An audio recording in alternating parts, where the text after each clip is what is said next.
तो आओ भाई देखते हैं पूरी फ्रांसीसी क्रांति को इस एक शॉट में। तो भाई पूरी कहानी में हम लोग यही देखने वाले हैं कि 12 जुलाई सन 1789 में अफवाह फैलती है कि राजा सेना भेजकर आम जनता पर गोली चलाने वाला है। टाउन हॉल के सामने 7,000 लोग मलेशिया सेना बनाते हैं और बास्तिल के किला पर, जो कि राजा की निरंकुशता का प्रतीक होता है, उस पर आक्रमण कर देते हैं या विद्रोह कर देते हैं और उसमें आग लगा देते हैं। हथियार मिलने की उम्मीद से ये लोग उसमें जाते हैं, आक्रमण करते हैं, किले में आग लगाते हैं, कैदियों को वहां से रिहा करते हैं और यही क्रांति कहलाती है फ्रांसीसी क्रांति। चलो भाई देखते हैं इस फ्रांसीसी क्रांति के कारण को।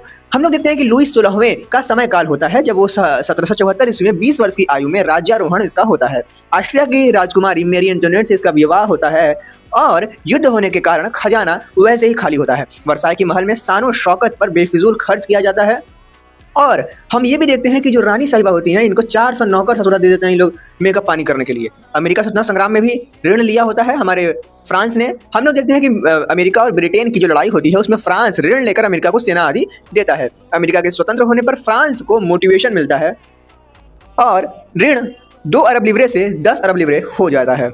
यहाँ पर अमेरिका स्वतंत्र होता है तो फ्रांस वाले कहते हैं कि जब वो स्वतंत्र हो सकते हैं तो हम भी स्वतंत्र हो सकते हैं, इसलिए यहाँ पर मोटिवेशन शब्द लिखा है।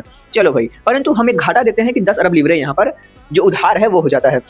अब हम कराधान की चुनौती को देखते हैं। चर्च वाले टीचे कर लेते हैं और सामंत जो है वो टैले कर लेते हैं। चूंकि ऋण बहुत अधिक है, कर बहुत अधिक है, इसलिए तृतीय एस्टेट का शोषण की स्थिति हो जाती है। समाज का वर्गीकरण हो रहा होता है। समाज का वर्गीकरण होता है उस समय प्रथम द्वितीय तृतीय स्टेट में 90% जो होते हैं वो किसान रहते हैं वहां पे जो कर देते हैं। फर्स्ट और द्वितीय जो वर्ग है स्टेट है वो कर से मुक्त होता है।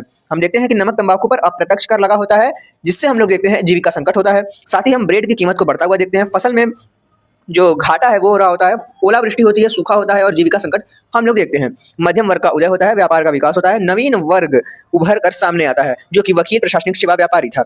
इसने जन्म आधारित विशेषाधिकार को समाप्त कर दिया। हम लोग देखते हैं कुछ दार्शनिकों का प्रभाव होता है। दार्शनिकों में हम 3 दार्शनिकों देते हैं, जॉन लॉक, रूसो और मॉन्टेस्क्यू। मॉन्टेस्क्यू किताब है द स्पिरिट ऑफ लॉज। आगे बढ़ते हैं। क्रांति की शुरुआत होती है। कर बढ़ाने हेतु 5 मई सन 1789 को स्टेट जनरल की बैठक बुलाई जाती है। वर्साई के महल में प्रथम द्वितीय तृतीय स्टेट से 300-600 लोग आते हैं। किसान, कारीगर, महिलाएं इसमें शामिल नहीं होते हैं, परंतु वो 40,000 पत्रों के माध्यम से अपना जो प्रतिनिधित्व है वो करते हैं, अपने मुद्दे उठाते हैं। हम लोग देखते हैं कहानी में मोड़ आता है। कहा जाता है कि पूरा एक स्टेट एक वोट देगा, एक व्यक्ति एक वोट नहीं देगा, परंतु तृतीय वर्ग वाले कहते हैं कि एक व्यक्ति एक वोट होना चाहिए। राजा मना करता है, विरोध में लोग बाहर निकल आते हैं और फिर उसके बाद 20 जून सन 1789 को तृतीय वर्ग ने स्वयं को नेशनल असेंबली घोषित किया। नेशनल असेंबली मतलब कि संविधान निर्माता कोई संस्था।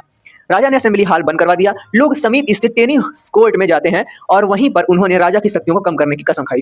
इसका नेतृत्व मिराबियो जो कि सामंती थे, आवेसिये जो कि पादरी थे, इन्होंने किया। हम लोग फाइनली देखते हैं 14 जुलाई सन 1789 को अफवाह फैलती है कि राजा सैनिक भेजकर जनता को गोली मारवाने वाला है और लोगों ने विद्रोह किया, बास्तिल किला ध्वस्त किया और यह क्रांति फ्रांसीसी क्रांति कहलाई।